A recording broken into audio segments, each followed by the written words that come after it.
भाजपा भारत के लोकतंत्र को खत्म करना चाहती है।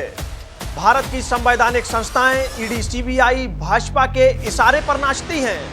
भारत का चुनाव आयोग बिक चुका है। यह हम नहीं कह रहे, यह आरोप है विपक्ष के सबसे बड़े नेता राहुल गांधी का। और यह आरोप विपक्ष के नेता ने देश में नहीं बल्कि विदेश की धरती से लगाया है। क्या वाकई में किसी एक व्यक्ति के कहने से भारत का लोकतंत्र खतरे में आ सकता है? आपको बता दें, देश पर सालों साल विदेशियों ने राज किया। औरंगजेब और बाबर जैसे आक्रांताओं ने भारत की संस्कृति और अस्मिता पर प्रहार किया। क्या तब वो भारत की सनातन संस्कृति को मिटा पाए?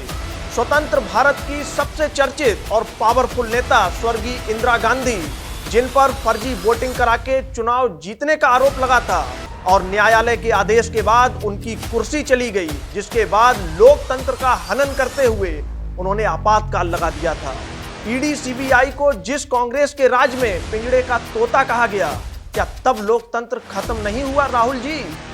इस मामले की तह तक जाकर इस पर बात करेंगे। नमस्कार, मैं राहुल अवस्थी और आप देख रहे हैं भारत अपडेट। जर्मनी से आया एक बयान और देश की सियासत में मच गया घमासान। लोकसभा में विपक्ष के नेता और राहुल गांधी के बयान पर भारत में सियासी तूफान खड़ा हो गया है।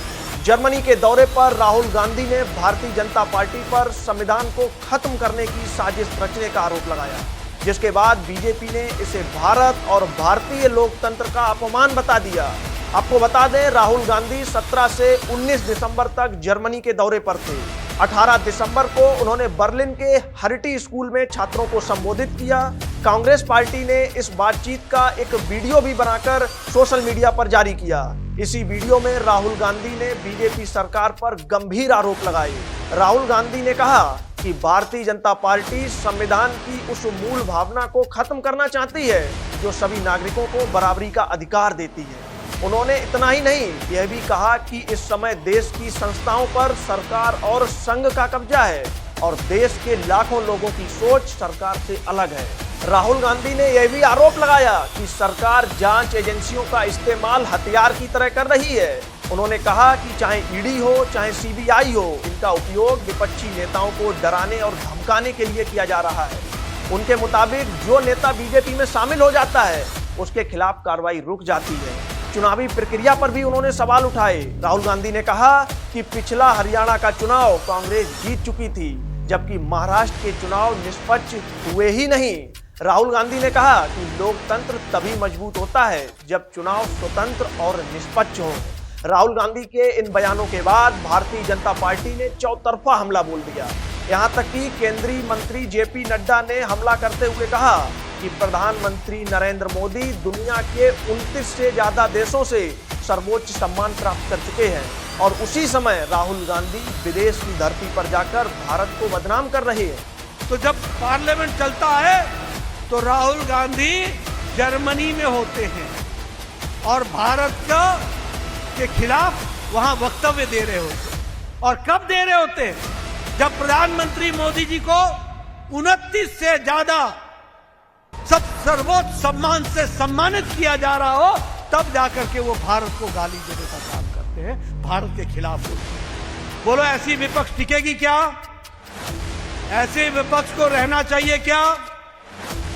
ये विपक्ष भ्रष्टाचार, कमीशनबाजी, तुष्टीकरण, नक्सलवाद से दोस्ती, झूठ बोलो, वोट लो और भूल जाओ, ये कांग्रेस का तरीका है।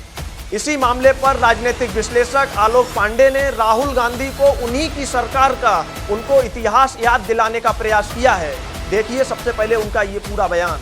राहुल गांधी कहते हैं कि भारतीय जनता पार्टी इस देश के संविधान को खत्म कर देना चाहती है, लेकिन वास्तव में अगर संविधान को खत्म करने की कोशिश, ब्लैक स्पॉट लगाने की कोशिश अगर किसी ने की थी तो इंदिरा गांधी ने की थी, आपातकाल लगा करके। राहुल गांधी कहते हैं कि इस देश की जो संस्थाएं हैं, कॉन्स्टिट्यूशनल बॉडीज है, वो कॉम्प्रोमाइज्ड है, जबकि जवाहरलाल नेहरू ने सबसे पहले इलेक्शन कमीशन को कॉम्प्रोमाइज किया और हारे हुए व्यक्ति को चुनाव भी जितवाया।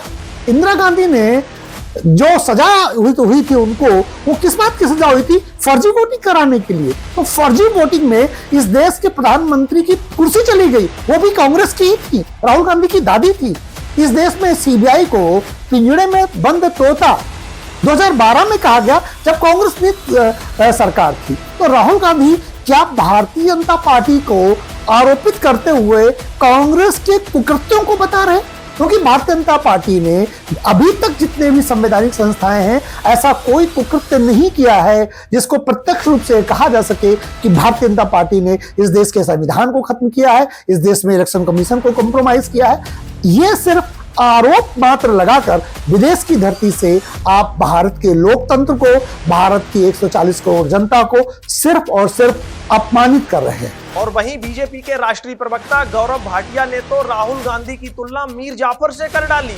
उन्होंने आरोप लगाया कि राहुल गांधी विदेश में जाकर भारत विरोधी ताकतों से मिल रहे हैं। गौरव भाटिया ने प्रेस कॉन्फ्रेंस की और एक तस्वीर भी दिखाई और उन्होंने दावा किया कि राहुल गांधी जिस कार्यक्रम में शामिल हुए उससे जुड़े कुछ लोगों का संबंध जॉर्ज सोरोस से है। आपको बता दें, जॉर्ज सोरोस भारत विरोधी एजेंडा चलाते हैं और राहुल गांधी इन्हीं ताकतों से मिल रहे हैं और उनसे पार्टी की फंडिंग भी होती है। विदेशी धरती पर जाकर भारत को बदनाम करना, जो भारत विरोधी शक्तियां हैं उनसे मिलना, ये काम और कोई नहीं, भारत के अपरिपक्व नेता प्रतिपक्ष राहुल गांधी कर रहे हैं। अब ऐसा क्यों है कि राहुल गांधी जब भी संसद का सत्र शुरू होने जा रहा होता है या चल रहा होता है तो विदेशी धरती पर जाते हैं और जो भारत के शत्रु हैं, जो भारत से ईर्ष्या करते हैं, हमारी अखंडता पे प्रहार करते हैं, उनके साथ मिलते हैं, बातचीत करते हैं।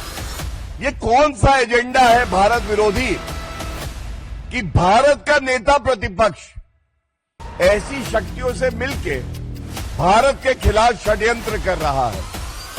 इस पूरे मामले पर दिल्ली विश्वविद्यालय के असिस्टेंट रजिस्ट्रार क्षितिज अवस्थी का भी बयान आया है, जिस पर उन्होंने कहा है कि विदेश की धरती पर देश का अपमान निंदनीय है। जर्मनी के अपोजिशन लीडर ने जो बयान दिया है कि भारत में संवैधानिक संस्थाओं का दुरुपयोग हो रहा है और वहाँ पर एक तरीके से इलेक्शन स्थापित किया जा रहा है, मुझे लग रहा है ये थोड़ा गैर जिम्मेदारी से भरा हुआ स्टेटमेंट है, क्योंकि हमारे भारत एक लोकतांत्रिक देश है। यहाँ पे सारी प्रक्रियाएं काफी ज्यादा पारदर्शिता पूर्वक होती है। काफी लंबे समय तक कई पार्टियों का शासन रहा है, तब कभी भी इस टाइप का प्रश्न नहीं उठाया गया। कहीं ना कहीं देखना चाहिए हमें कि भारत लगातार प्रयास कर रहा है, सरकार किसी की भी हो, कांग्रेस की हो, बीजेपी की हो, समाजवादी पार्टी की हो, हमें इस बात का ध्यान रखना होगा कि देश की प्रगति में हम सबका साथ हो। कोई ऐसा बयान ना हो जो हमारे देश को, इस संवैधानिक संस्थाओं को नीचा दिखाए। और कई प्लेटफॉर्म पर कई बार इस सब की जांच भी हुई है, डिस्कशन हुआ है और हमारे देश में मुझे लग रहा है हर व्यक्ति अपनी बात रख रहा है, तो ऐसी कोई बात तो दिखाई नहीं दी आज तक। तो अगर ये जो बयान है उनका, ये पूरी तरह से एक तरीके से गैर जिम्मेदारी से भरा हुआ है। भारत का युवा काफी समझदार है, प्रोग्रेस कर रहा है, सरकार से कोई मतलब नहीं है किसकी सरकार है किसकी नहीं। मेन मुख्य लक्ष्य होना चाहिए भारत को डेवलप कंट्री में परिवर्तित करना, जिस तरफ देश काफी तेजी से बढ़ रहा है और मुझे लगता है कि देश के ऊपर खत्म नहीं हो रहा। राहुल गांधी के जर्मनी में दिए गए बयानों से बीजेपी पूरी तरह आक्रामक हो गई है और इस देश की छवि को नुकसान पहुंचाने वाला कदम बता रही है। वहीं इस पूरे विवाद पर घोसी से समाजवादी पार्टी के सांसद राजीव राय ने कहा कि विदेश में जाकर देश के खिलाफ बयान देने से राहुल गांधी को बचना चाहिए, क्योंकि इससे देश का ही नुकसान होता है। कुल मिलाकर राहुल गांधी के जर्मनी में दिए गए बयान ने देश की राजनीति में नई बहस छेड़ दी है। बीजेपी इसे देश विरोधी बता रही है, वहीं कांग्रेस अपने नेता के बयान का बचाव कर रही है और सियासी तापमान लगातार बढ़ता जा रहा है। अब सवाल यही है कि विदेश में दिए गए इन बयानों का असर देश की राजनीति और आने वाले सियासी समीकरणों पर कितना गहरा पड़ेगा, यह देखने वाली बात होगी। आप हमारे साथ जुड़े रहिएगा, तब तक के लिए नमस्कार।